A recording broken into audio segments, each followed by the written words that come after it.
Películas caseras del dictador que actuó con impunidad, del dictador que sobrevivió después de la muerte de Hitler y Mussolini. En su ancianidad parecía un abuelo cariñoso, protector de los suyos.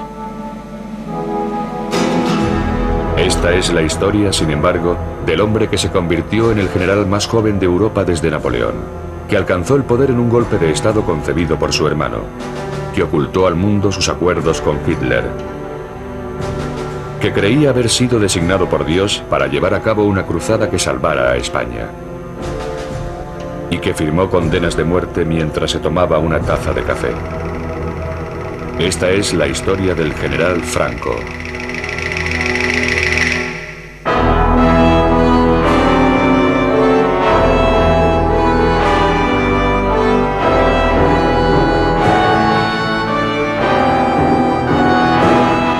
Franco, la verdadera historia.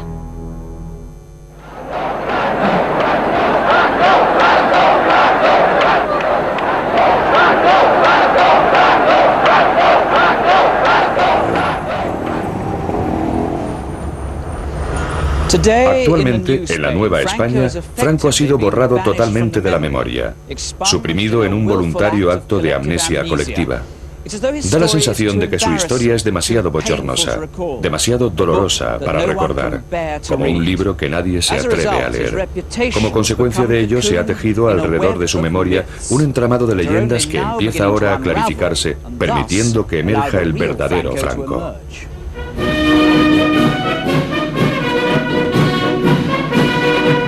Hace un siglo, en el año en el que nació Franco, España seguía siendo un poderoso imperio, pero el imperio se batía en retirada. Tenía más de espectáculo que de sustancia. En ninguna parte era tan evidente la decadencia como en el puerto naval del Ferrol, en donde una aislada comunidad seguía aferrada a rígidas tradiciones basadas en la jerarquía y la disciplina. En esta casa, el 4 de diciembre de 1892, nació Francisco Franco en el seno de una familia que había servido a la Marina durante 2 siglos.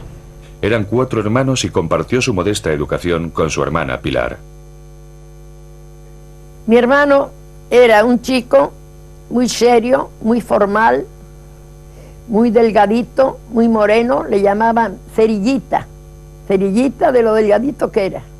Él tenía 2 locuras, el estudiar y por mi madre, que él era un enamorado de mi madre. Su madre era una mujer austera y piadosa que imbuyó su infancia de fe católica en su forma española más conservadora.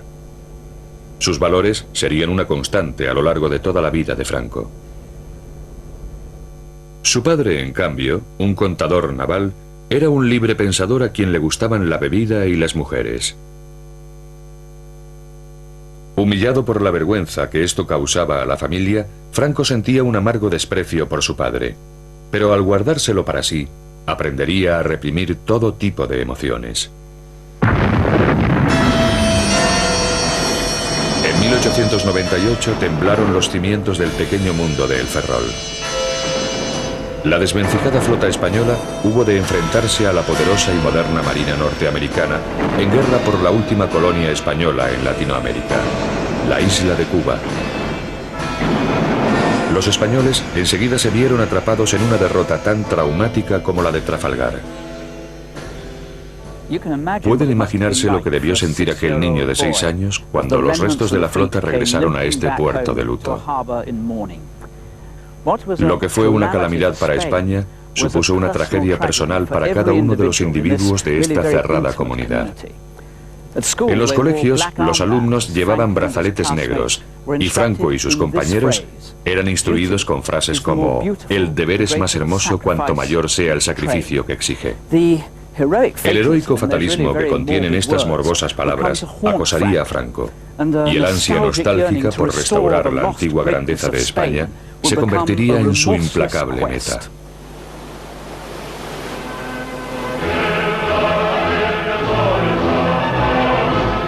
A los 14 años, Franco dejó su hogar por la ciudad de Toledo, en donde había sido encontrada una plaza para él en la Academia Militar de El Alcázar. La academia estaba inspirada en virtudes para las que el joven Franco se mostraba muy predispuesto: deber, honor, valor y patriotismo. Como muestra de ello, poseía hasta su propio himno heroico.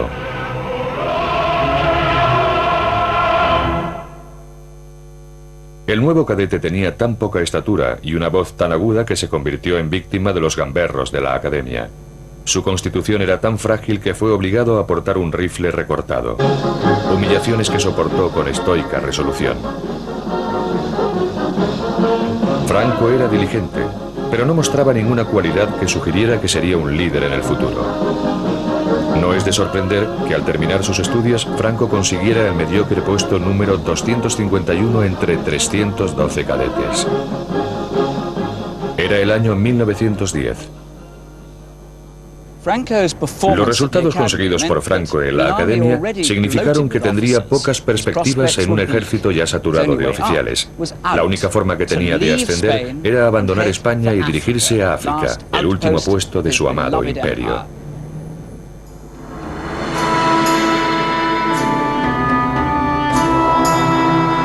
Marruecos, una tierra despiadada a la que España había estado atada desde hacía siglos. Sin embargo, en aquel remanente del antiguo imperio sería donde se formaría el joven Franco. Sin África, diría más tarde, no podría explicar lo que soy. España estaba allí comprometida en una incansable campaña contra las tribus rebeldes del Rif marroquí, que luchaban por recuperar sus tierras del poder colonial. En aquella lucha sin cuartel, Franco haría alarde de cualidades que hasta entonces habían pasado desapercibidas. No solo era tenaz, sino que parecía no temerle a nada. Mantenía férreamente la disciplina bajo el fuego enemigo. Ello, además de las bajas de muchos de sus camaradas, lo condujo a un rápido ascenso. El índice de bajas era tan alto que a los heridos se les dejaba morir por rutina en el lugar en el que habían caído. Al sobrevivir a tales peligros, Franco empezó a parecer intocable. Pero no lo era. El inevitable telegrama a casa informó de que había sido gravemente herido en el estómago. Mucho tiempo después, él mismo narró a su hija Carmencita cómo había escapado de la muerte. Él estaba tendido en la camilla y veía que iban recogiendo a los demás heridos y los iban depositando en unas camionetas y se los llevaban. Y que a él no lo llevaban. Entonces eso le chocó y llamó al médico que pasaba por allí y le dice el médico: no, a ti, Franquito, te dejamos, no podemos llevarte porque tienes una herida de vientre y nada, es inútil. Y entonces mi padre tenía un asistente marroquí y le dice: dame tu mosquetón, y le dio su arma. Entonces la cargó y apuntó al médico y le dijo: en el próximo camión yo salgo, si no tú también tendrás un tiro. Entonces el otro: no te pongas así, y que entonces lo evacuó. Su contacto con la muerte dio origen a una leyenda. Franco contaba con la protección divina. Él mismo empezó a creérselo, mientras los rudos soldados que estaban bajo sus órdenes lo contemplaban admirados. Es el primero que sale en avanzadilla. Lo he visto caminar delante de todos los demás mientras ellos apenas podían levantar la cabeza de la cantidad de balas que caían a su alrededor. Mira simplemente a un tipo con unos ojos muy serios. Dice: ejecutadlo, y se da la vuelta sin más. Está muy aislado. No es amigo de los demás oficiales, que se van de juerga y se emborrachan. Él se queda solo en su tienda. Después de estar 14 años de servicio, el mediocre teniente había ascendido con tanta rapidez que cuando abandonó Marruecos de regreso a la península en 1926, se había convertido en el general más joven de Europa desde Napoleón. De vuelta en Madrid, el general de 33 años estaba muy solicitado. Era una celebridad y tuvo hasta la osadía de interpretarse a sí mismo en un largometraje.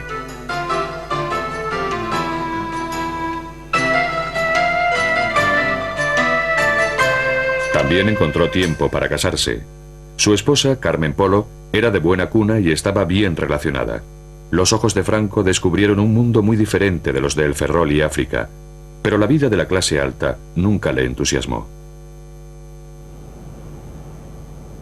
Como primer director de la nueva Academia Militar de Zaragoza, Franco recuperó los antiguos valores del viejo imperio, el único mundo que él había conocido realmente. Aferrado a aquel pasado, compartió con los cadetes su propia y austera visión, el sacrificio por la patria negándose a uno mismo. Pero lejos de aquel entorno militar, la gente se burlaba abiertamente de las virtudes que Franco tanto amaba. Por toda España el viejo orden se estaba viniendo abajo con tal celeridad que en 1931 la monarquía había sido derrocada, estableciéndose una república en su lugar. Se encontraba en el poder un gobierno elegido por el pueblo. Hubo grandes celebraciones, aunque no en casa de Franco, como recuerda su sobrina. La venida de la República para Franco fue un desastre, porque estaba todo en contra de su manera de ser y de su manera de pensar y del concepto de España. Él no creía en los partidos, él no creía en la democracia, él no creía en el voto. Tenía en cuenta lo que iba a suponer la República para el desarrollo de su carrera. Entonces esto a él le daba miedo. Entonces en las conversaciones que yo asistía en casa, él decía que a dónde íbamos a llegar por ese camino.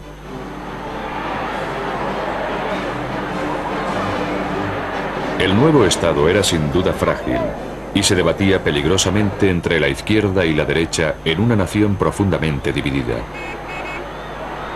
En 1934, la tensión explotó cuando los mineros de Asturias se levantaron contra el gobierno.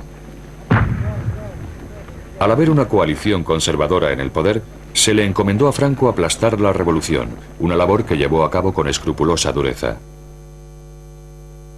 2000 mineros resultaron muertos o heridos. Más tarde, Franco sería apodado por los izquierdistas el carnicero de Asturias.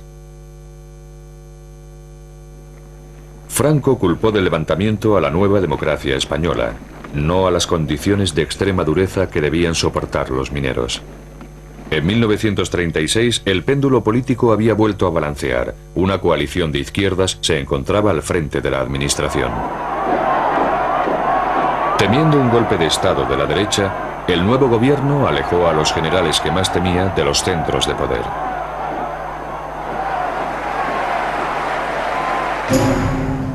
Franco fue desterrado a las aisladas Islas Canarias, a 1.300 kilómetros de Madrid. En Tenerife, el nuevo comandante militar, su esposa Carmen y su única hija, Carmencita, eran cuidadosamente observados por las autoridades republicanas leales, que se aseguraron de intervenir el teléfono de Franco, de abrirle el correo y de vigilar todos sus pasos.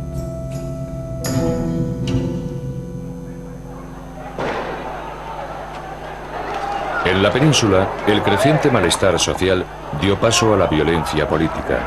El gobierno sufrió fuertes presiones mientras la espiral de provocación y represalias se transformaba en un estallido de odio generalizado. En julio de 1936, los generales disidentes decidieron que había llegado por fin el momento de dar un golpe de Estado y derrocar al gobierno.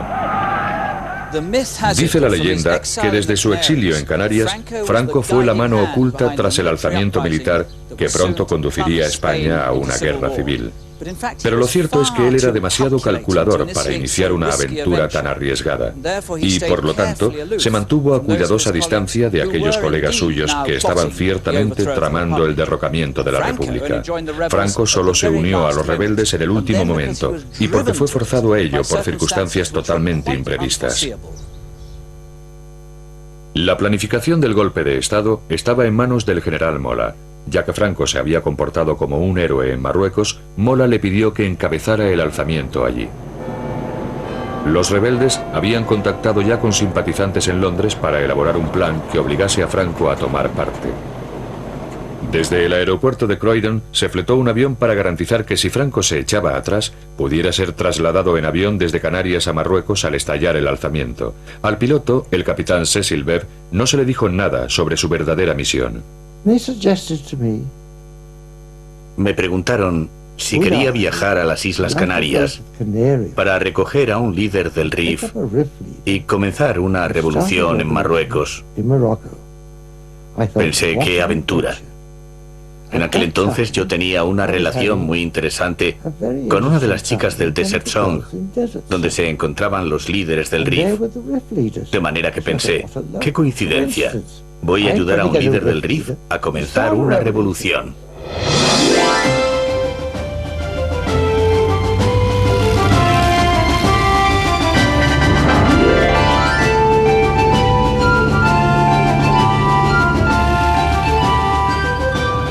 El 11 de julio, el Dragón Rapid despegó rumbo a Canarias.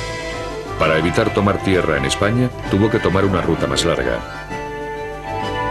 Y para eludir sospechas, tuvo que aterrizar en Gran Canaria en lugar de en Tenerife, en donde Franco estaba siendo sometido a una estrecha vigilancia. Pero Franco seguía mostrándose reacio. De hecho, mientras el avión estaba en pleno vuelo, envió un mensaje cifrado a los rebeldes diciéndoles: «No me moveré de aquí, no me uniré a vosotros». En España, Mola se encolerizó, pero insistió en que el golpe siguiera adelante de todas formas. En aquel momento, el destino intervino decisivamente. El día 13 fue hallado el cadáver de un influyente político de derechas, Calvo Sotelo. Había sido asesinado por la policía republicana en un ajuste de cuentas. Los generales rebeldes decidieron entrar en acción.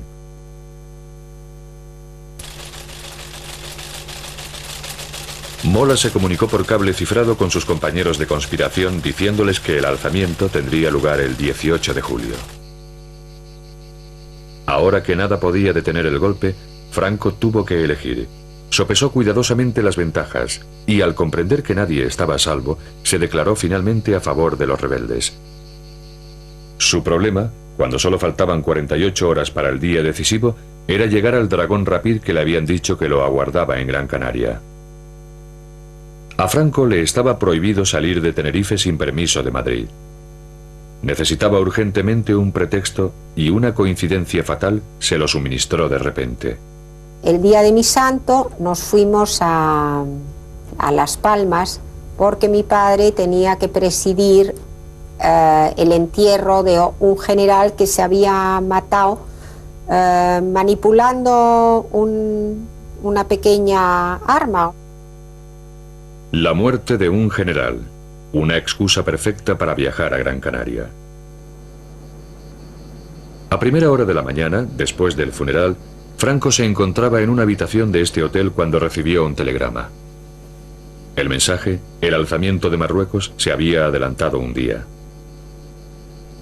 Después de hacer los preparativos para que su esposa y su hija salieran en barco hacia Francia, Franco salió disimuladamente del hotel y se encaminó hacia el avión.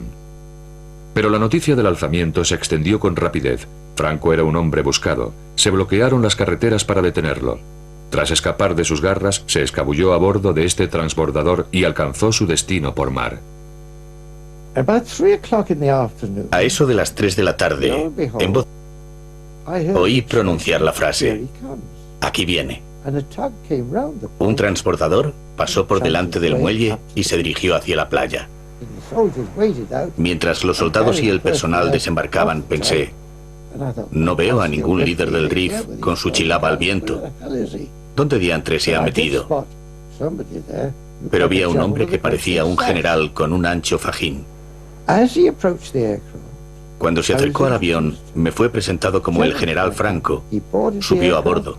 Yo entré en la cabina, puse en marcha los motores y despegamos.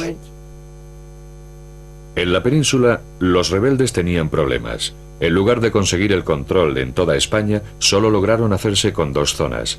Para conquistar el resto del país, necesitaban urgentemente la ayuda del ejército español destacado en Marruecos. Pero la Marina española, que seguía siendo fiel a la República, patrullaba incesantemente el estrecho de Gibraltar. Franco, que había llegado ya a Marruecos, estaba atrapado al otro lado del mar.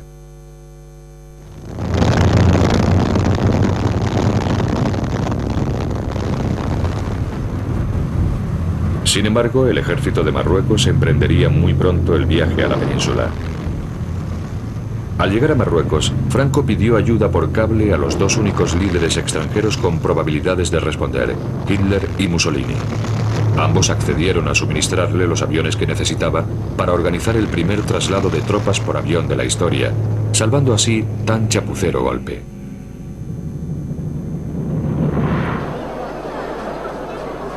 Cuando Franco llegó a Sevilla, el rebelde fue recibido como salvador del alzamiento, el general más famoso del llamado Bando Nacional.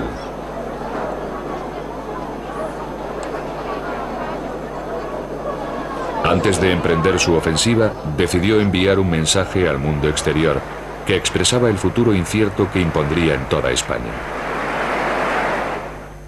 Thanks to the thousands of souls who follow our movement in defense of civilization, and thanks to all those who hear this word to spread them all over the world. Country, religion, family, this is our aim and strength. ¡Viva España! Patria, religión y familia. Aquellas palabras desnudas no daban una pista sobre la verdadera naturaleza de la cruzada de Franco. Con tropas moriscas, famosas por su inigualable brutalidad como punta de lanza, el ejército de Franco se dirigió hacia el norte bajo las órdenes de su colega, el general Yagüe. Los rebeldes aplastaron toda resistencia. Badajoz demostraría al resto de España lo que les pasaría a quienes opusieran resistencia. Pero el objetivo de Franco no era simplemente conquistar, sino llevar a cabo una limpieza, como él mismo afirmó. De manera que cuando cayó la ciudad, cientos de sospechosos fueron reunidos y conducidos a través de la ciudad. Un periodista portugués, Mário Neves, fue testigo de lo sucedido. Bajaron por la calle desde la catedral hasta la plaza de toros. Había una rua que descia da catedral en dirección a la plaza de toros. Cuando llegué allí, vi que ya había muchos prisioneros dentro de la plaza. Ya muchos presos lá dentro.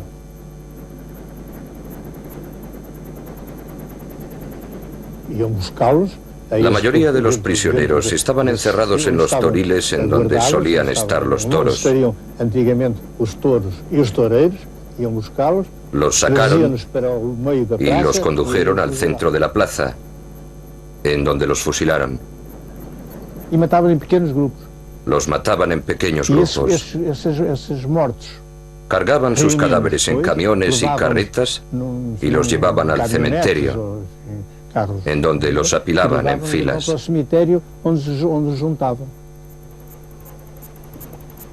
Se calcula que fueron masacradas allí unas 2000 personas, muchas de ellas civiles.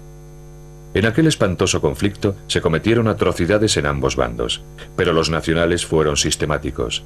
Como Franco dijo, no habrá tregua ni compromiso. Seguiremos adelante, cueste lo que cueste.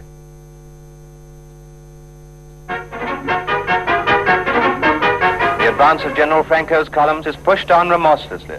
White troops and Moors, well armed and trained in modern methods of warfare, supported by powerful artillery, overcome the resistance of government.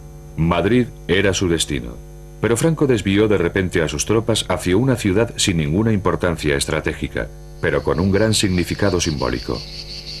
Aquí, en el Alcázar de Toledo, grupos de familias nacionales estaban atrapadas en las bodegas de la antigua Academia de Franco, soportando terribles privaciones.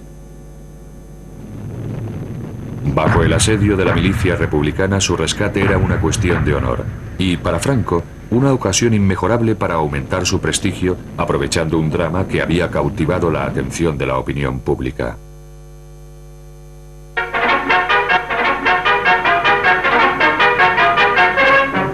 Toledo. Through the ruins of the Alcazar stormed the relieving troops and the garrison is saved. Men who had given up hope of life, who had received the last rites of the church, who had determined to die fighting rather than be taken alive, meet their deliverers. Aquel fue el momento de la verdad y sería presenciado por todo el mundo. Franco como Salvador. Solo que Franco no estaba allí. Cuando llegó realmente, se reprodujeron meticulosamente las escenas para mostrarlo como el hombre destinado para España. algo en lo que sin duda se había convertido.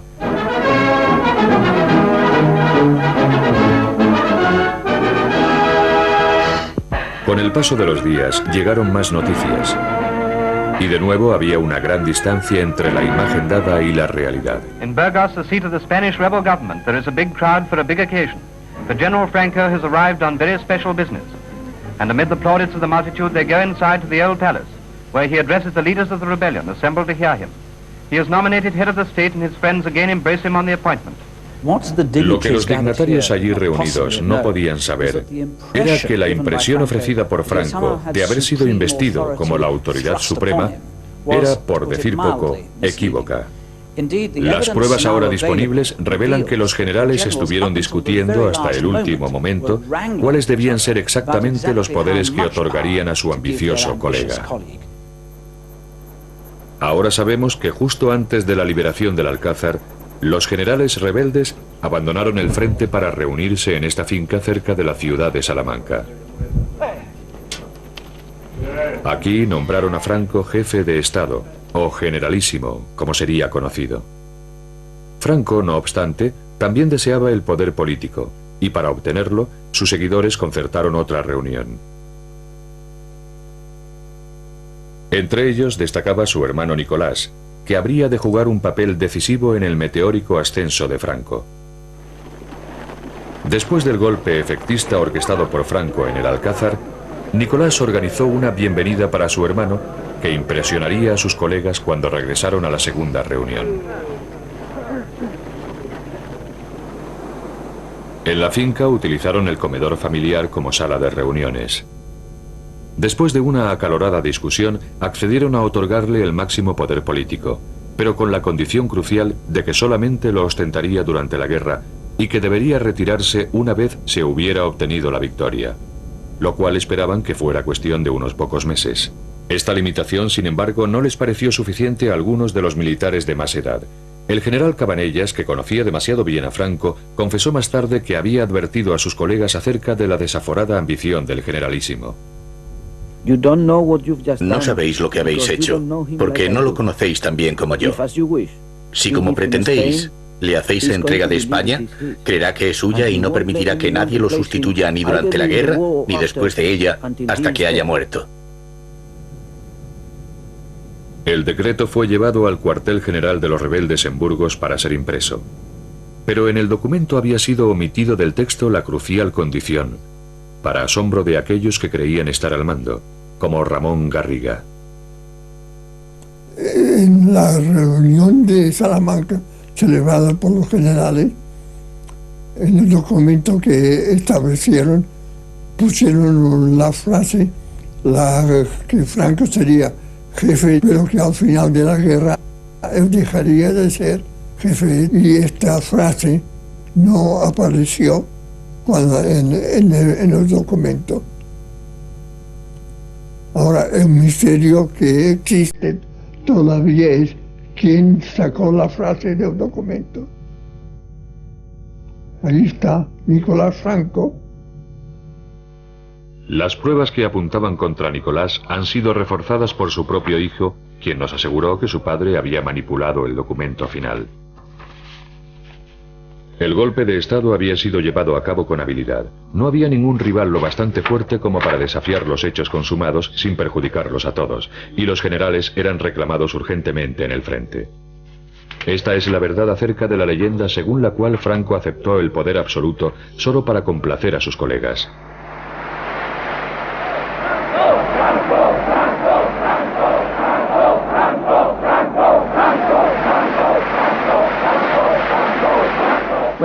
Cuando Franco salió al balcón para saludar a la multitud congregada ahí abajo, sabía algo que ellos desconocían, que ahora era de hecho su dictador de por vida.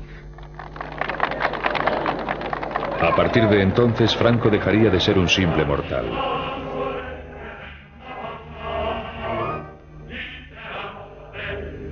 Se concedió a sí mismo un grandioso título medieval, caudillo, designado por Dios para salvar a la patria.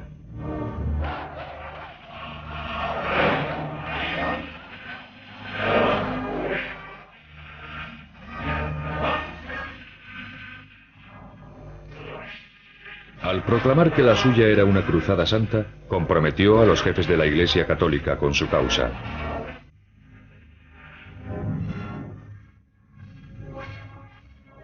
Unió las facciones rivales existentes entre sus seguidores en un solo movimiento. El saludo, el uniforme y el himno, todos los adornos de un Estado fascista.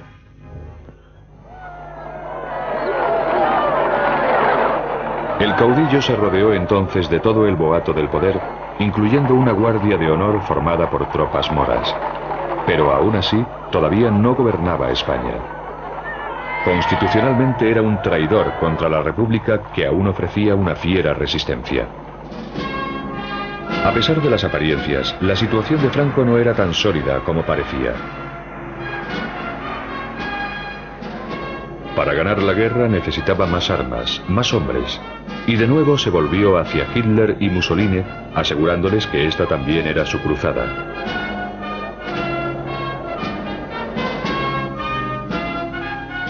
Para ejercer más presión aún, Franco reclutó incluso a su hija. Cuando un día me dijeron que tenía que enfrentarme con unas cámaras porque iban a sacar unos planos y que tenía que decir unas palabras. Oye, nena, ¿qué? ¿Quieres decirle algo a los niños alemanes? Bueno, no, pero ¿qué les digo? Lo que quieras. Pido a Dios que todos los niños del mundo no conozcan los sufrimientos y las tristezas que tienen los niños que aún están en poder de los enemigos de mi patria, a los que yo envío un beso fraternal. ¡Viva España!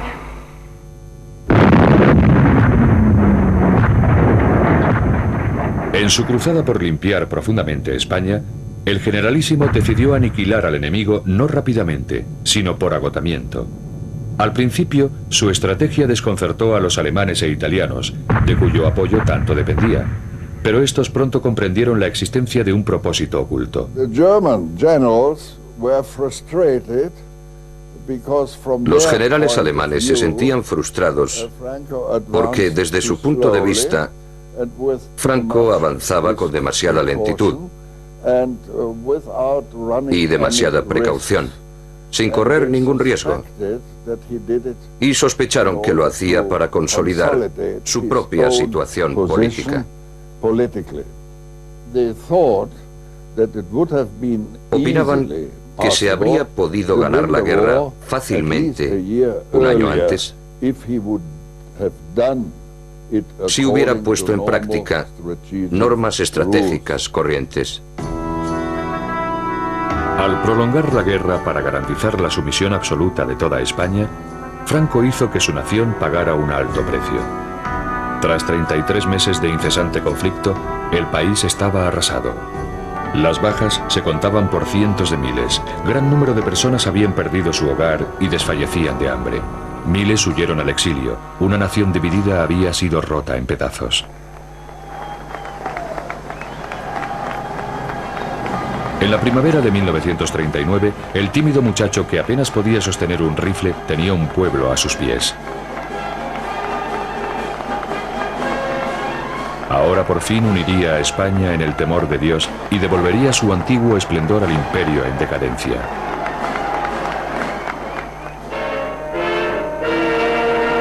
Unos meses más tarde, comenzaba el Reich de los 1000 años.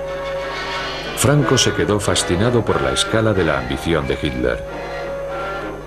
Años después, cuando quiso ser considerado como uno de los grandes hombres de Estado de Europa, la verdad acerca de su ambiciosa actuación durante esta guerra fue cuidadosamente revisada para ocultar ciertas pruebas realmente bochornosas. Los seguidores de Franco se han esforzado mucho por convencer al mundo de que su hombre jugó un papel muy astuto durante la Segunda Guerra Mundial y de que, a pesar de las fuertes presiones para que se uniera al eje, se impuso con fuerza para mantener a España al margen de la guerra y de que en realidad no había sido más que un espectador patriótico de aquel gran cataclismo. No obstante, las pruebas que han salido a la luz desde entonces arrojan una gran interrogante sobre aquella benévola interpretación de lo que sucedió verdaderamente y sobre el propio protagonista, un hombre a quien le agradaba sentarse ante este escritorio flanqueado por dos fotografías enmarcadas, una de Benito Mussolini y la otra de Adolfo Hitler. Hoy en día, la mayoría de los españoles reconoce que Franco sentía cierta simpatía por Hitler, pero pocos saben que hubo mucho más. Dear Führer, at the moment when the German armies under your leadership are bringing the greatest battle in history to a victorious close, I would like to express to you my admiration and enthusiasm and that of my people. I do not need to assure you of how great is my satisfaction in rendering to you at all times services which you regard as most valuable. With the expression of my unchanging friendship and regard, General Franco. Detrás de aquellos halagos había un frío cálculo. En junio de 1940, mientras los panzers alemanes bombardeaban Europa, el caudillo pensó en hacer realidad sus propios sueños imperiales siguiendo la estela de las conquistas nazis. Estando Francia ocupada y Gran Bretaña con muchas posibilidades de caer pronto bajo el yugo, Hitler tendría pronto Europa en sus manos. Al menos eso le parecía a Franco. A finales del verano de 1940, Franco envió a su cuñado, Serrano Suñer, a Berlín como enviado personal.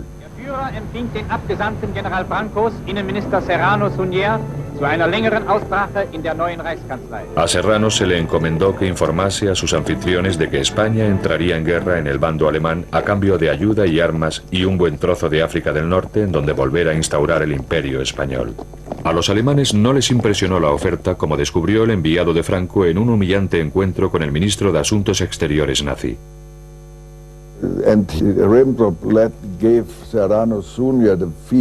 Ribbentrop dio a entender a Serrano Suñer que, al fin y al cabo, ellos no eran más que un pelele de los alemanes. A Hitler no le interesaba demasiado lo que España necesitaba para tomar parte en la guerra. Franco había sobrevalorado sus cartas, pero no se rindió y conminó a su cuñado para que perseverara, diciéndole que aquel desprecio era obra de los subordinados de Hitler y no del propio Führer. Serrano pronunció entonces un discurso grabado por los alemanes, pero suprimido más adelante por los españoles. Este documento ha sido descubierto recientemente. España falangista de Franco trae al Führer del pueblo alemán su cariño y su amistad y su lealtad de ayer, de hoy y de siempre.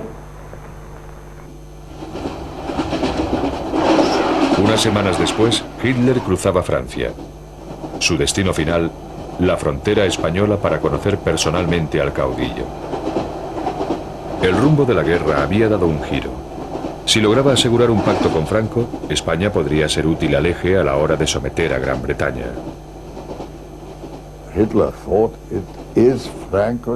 Hitler pensó que Franco tenía el deber de entrar en el bando alemán, como agradecimiento por todo lo que Alemania había hecho por España y por Franco en concreto.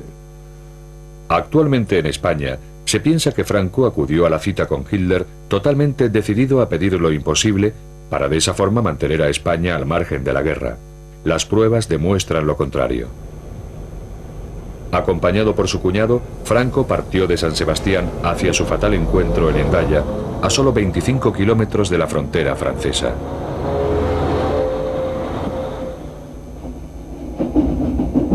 Después del largo viaje a través de Europa, el tren de Hitler llegó a Hendaya bastante antes de la hora concertada para la reunión, las 3 de la tarde.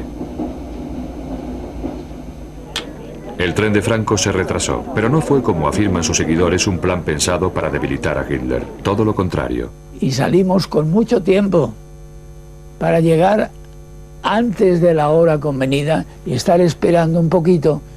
Y Franco tenía, es comprensible, el prurito de decir, en punto. El servicio ferroviario español era malísimo, estaba destrozado después de la guerra interna.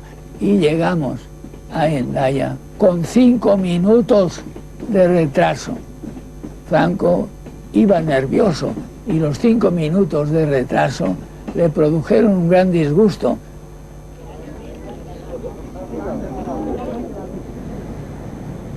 Franco, en lugar del retraso de la elección, lo que hizo es que Hitler le dio la mano y Franco le cogió a Hitler su mano con las dos suyas para ser más afectuoso todavía.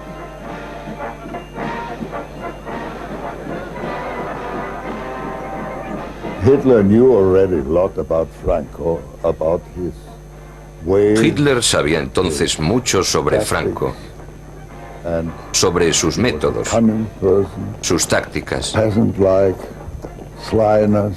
Él, que era un hombre astuto, con la malicia propia de un campesino, conseguiría durante la conversación en Hendaya persuadir a Franco de que entrara como aliado en el bando alemán. Los dos líderes se reunieron en el vagón de Hitler. Solo se conservan fragmentos de los documentos oficiales en los que se registró la conversación, pero el único superviviente de la reunión insiste en que Franco estaba decidido a conducir a España hacia los estragos de la Segunda Guerra Mundial siempre que se le asegurara a cambio su preciado imperio. Hitler, que era quien era, dice, después de tantas palabras bonitas, dice: ahora vamos a lo nuestro, a nuestros asuntos. Y hizo Hitler un discurso triunfalista, que la guerra está ganada, que es cosa de muy poco tiempo. Entonces ya Franco empieza a decirle: pues muy bien, perfectamente, ahora yo entraré en la guerra con usted si usted me concede para España todo esto: Marruecos francés, Oranjado y territorios hasta Inia. Y mientras Franco se está cansando hora y media explicándole lo de los protectorados, Hitler sabe lo que hacía: bostezaba. Esto último momento, bostezaba. El final es que estaban los dos indignados. Franco porque no le da lo que creía que le iba a dar seguro. Pues Franco, que pensaba venir aquí diciendo: os traigo un imperio, pues no traía nada. Después de una agotadora sesión, la reunión se levantó. Incapaz de pagar el precio exigido por Franco sin poner en peligro otras prioridades, Hitler regresó a Berlín. Hitler was furious, and he said he would prefer Hitler estaba furioso y dijo que preferiría que le arrancaran 4 dientes a mantener otra conversación parecida con Franco. Si el propósito de Franco hubiera sido realmente evitar que España entrara en guerra, lo normal sería que hubiera salido encantado de la reunión, pero no fue así. Y en cambio Franco, nos metemos ya en nuestro tren y estaba indignado, viendo: estos tíos son repugnantes, lo quieren todo y no dan nada, esto es intolerable y tal. Según la leyenda, fue en Hendaya en donde Franco detuvo el avance de Hitler y ordenó al Führer que volviera a hacer las maletas. Sin embargo, lo que ocurrió realmente fue que Franco recibió una lección un tanto brutal sobre la realidad del poder. Su sueño del que el renacimiento del Imperio Español se llevara a cabo por cortesía del Tercer Reich no solo fue despreciado, sino expuesto como una fantasía ingenua. En cuanto al exhausto Hitler, al día siguiente estampó su firma en un documento secreto por el que comprometía a España en el tratado entre nazis y fascistas, que él pensaba que lo conduciría pronto a la victoria sobre Gran Bretaña. Cuando empezó a hacerse evidente que la victoria nazi se iba a posponer indefinidamente, Franco tuvo la cautela de retomar sus relaciones con los aliados, manteniendo una estricta neutralidad. No obstante, en 1941 fue enviado el primer contingente de 47.000 hombres para combatir junto al ejército alemán en el frente ruso, en donde, según palabras del propio Franco, la sangre de nuestra juventud se mezclará con la del eje. La División Azul, así como materias primas vitales, la utilización de bases de submarinos y centros de espionaje, simbolizaron un compromiso con Alemania del que solo se obtendría una amarga recompensa. En 1945, tras la desaparición de los otros dos dictadores, Franco se encontraba aislado y aparecía ante los ojos del mundo entero como un indeseable fascista.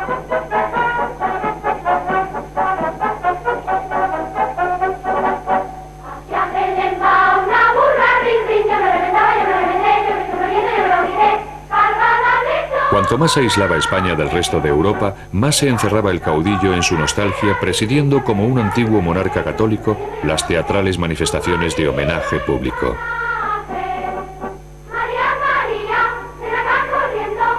El mundo exterior, declaró, no es importante. Nosotros hemos de mirar hacia adentro. Quizás lo que más le impresionaba de los reyes católicos fue la unidad. O sea, la unidad de España, porque son los reyes que unifican los diferentes reinos que entonces existían. Fue la época de más grandeza de España. Pero tras la máscara de unidad, la autoridad absoluta de Franco tenía otro aspecto. Hoy en día, solo permanece el rastro de un episodio que ha sido desde entonces eliminado de la memoria oficial. En esta seca llanura de Castuera, hubo en otro tiempo un campo de concentración, uno de los muchos en los que casi 500.000 de españoles fueron confinados después de la Guerra Civil. José Hernández estuvo allí recluido. Su delito, haber luchado en el bando republicano contra Franco. Había 70 barracones, así, con dirección así. Con las calles correspondientes. Entonces, pues, esto era una fosa para que no saltáramos, para acá. Y ahí estaban las armas guardadas. Entonces, era cuadrado. Cada esquina había una ametralladora al campo. Éramos 12.000 y pico de personas en un cuartel. Ya le digo que el trato fue criminal. Dormir en el suelo pelado. Comida, nada. Agua menos. No, de día no funcionaba nadie. Pero de noche los cogían fila india, a la boca mina, los empujaban y según va cayendo el peso abajo, ya tiraban de los otros. Y si alguno quedaba con vida, pues siempre se quedan con vida, entonces no mueren. Una bomba de mano. Como dormíamos en el suelo, pues sentíamos la explosión. Esta noche ha visto salida. Durante aquella represión, hasta los seguidores de Franco admiten que fueron asesinados unos 30.000 españoles durante los 5 años siguientes a la Guerra Civil. Otros afirman que la cifra se aproxima más a los 200.000. A partir de entonces, cientos de miles de sospechosos fueron investigados con precisión militar. Un archivo repleto con los nombres y la filiación de los enemigos de Franco: ateos, liberales, comunistas y, por otra parte, los masones. Los masones eran la pesadilla de Franco. No ha habido en nuestra nación ninguna rebelión ni conato de traición contra la patria que no se fraguase en la sombra de las logias masónicas. Y aún hoy, liberada España de esta carroña, todavía esas insignificantes manejadas políticas, por mucho que se disfracen, obedecen siempre a la intriga y a la oculta inspiración de los masones expatriados.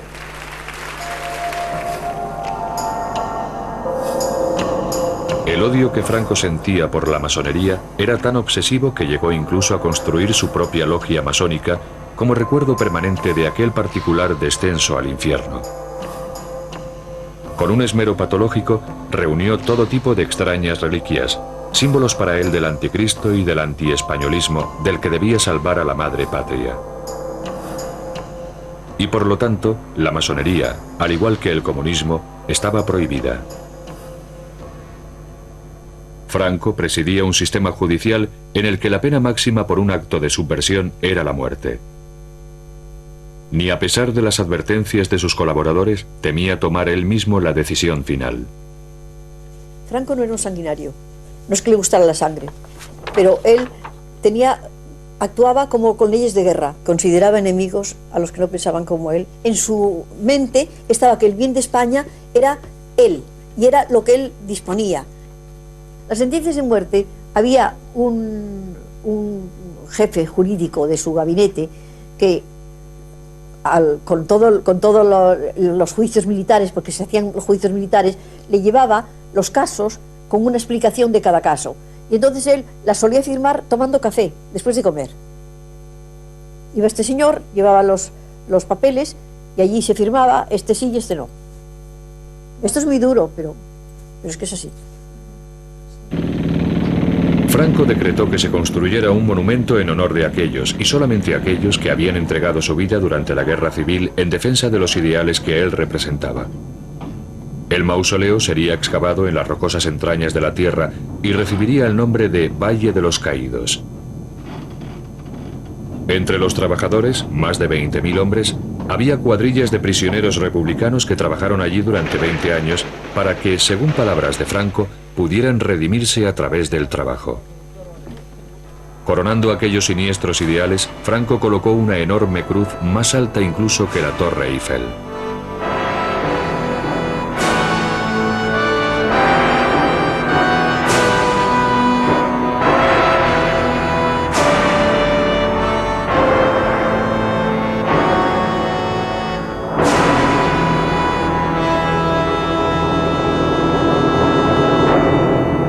Sin embargo, aquellos ideales no podían sobrevivir sobre la base de una economía que hacía aguas. Franco necesitaba urgentemente ayuda del mundo exterior, que había rechazado repetidamente sus propuestas.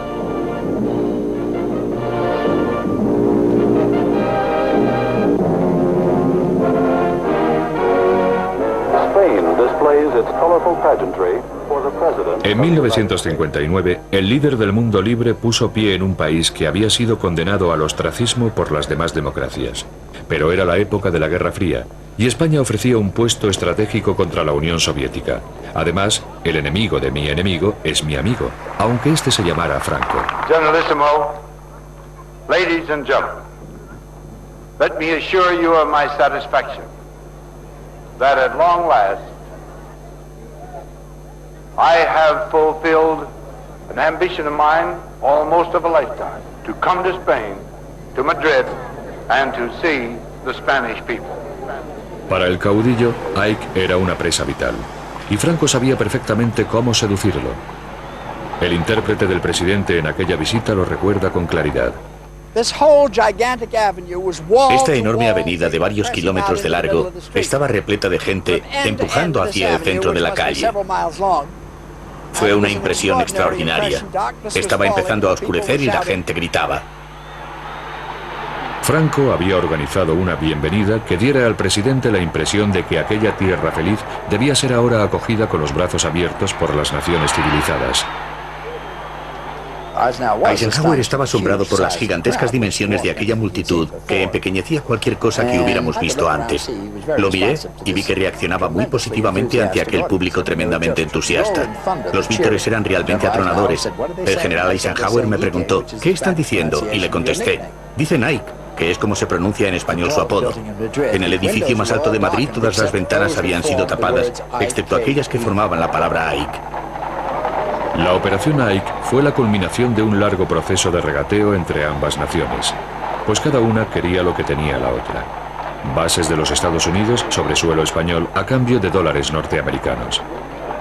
El general Franco le dijo que había podido comprobar la gran acogida del pueblo español y lo que sentía por él. Él respondió que tenían intereses comunes, tenían problemas comunes y un adversario común, la Unión Soviética. Si Ike estaba contento, también lo estaba Franco. Gracias a Norteamérica, España se uniría al Club de las Naciones Occidentales.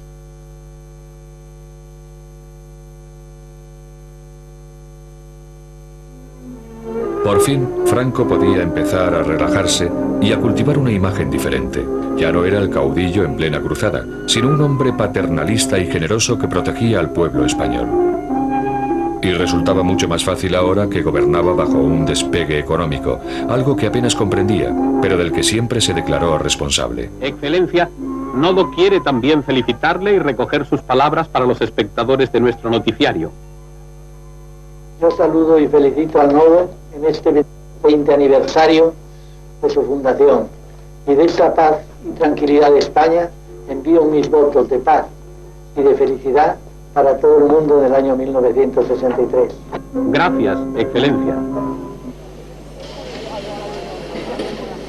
Detrás de aquella fachada paternal, sin embargo, se seguía imponiendo una política represiva, algo que Franco comprendía perfectamente.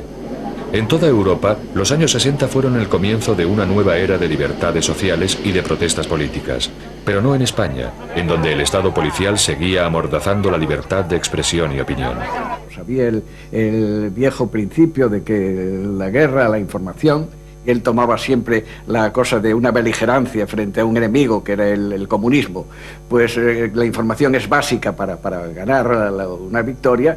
Tenía el mapa de la clandestinidad, en la cual estaban perfectamente delimitados los campos de la oposición. Franco no comprendía los cambios que agitaban al mundo exterior y sentía una profunda adversión por el modo en el que empezaban a infiltrarse también en España. Era un anciano que se refugiaba cada vez más en la seguridad nostálgica de la finca privada que se había construido en El Pardo. Para el resto de los españoles, se fue convirtiendo poco a poco en un fantasma de sí mismo que planeaba perpetuamente sobre su destino, incapaz de ceder y que se negaba a marcharse. Dentro de El Pardo, Franco pasaba largas horas viendo películas en donde revivía las historias épicas del glorioso pasado español. Y con sus películas domésticas se recreaba en las ilusiones del presente acompañadas de su propia banda sonora.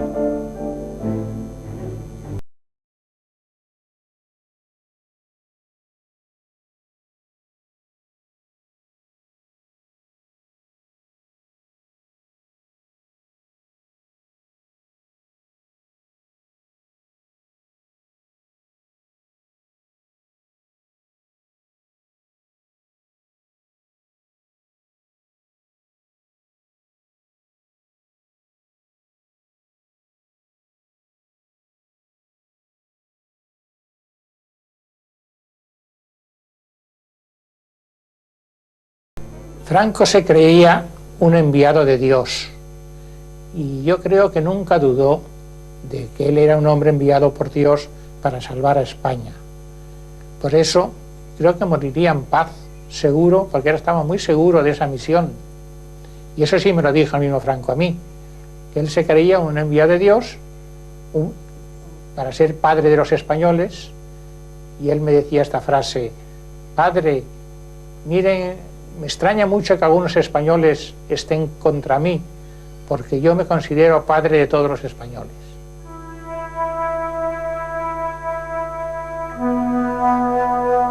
Franco murió el 20 de noviembre de 1975 a los 83 años de edad.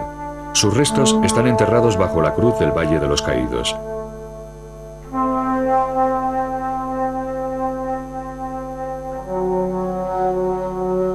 La huella de este hombre ha quedado grabada de forma indeleble en la historia de España. Los españoles rechazan ahora aquel pasado, pero todavía lo encuentran demasiado molesto para identificarse con él como individuos y como nación.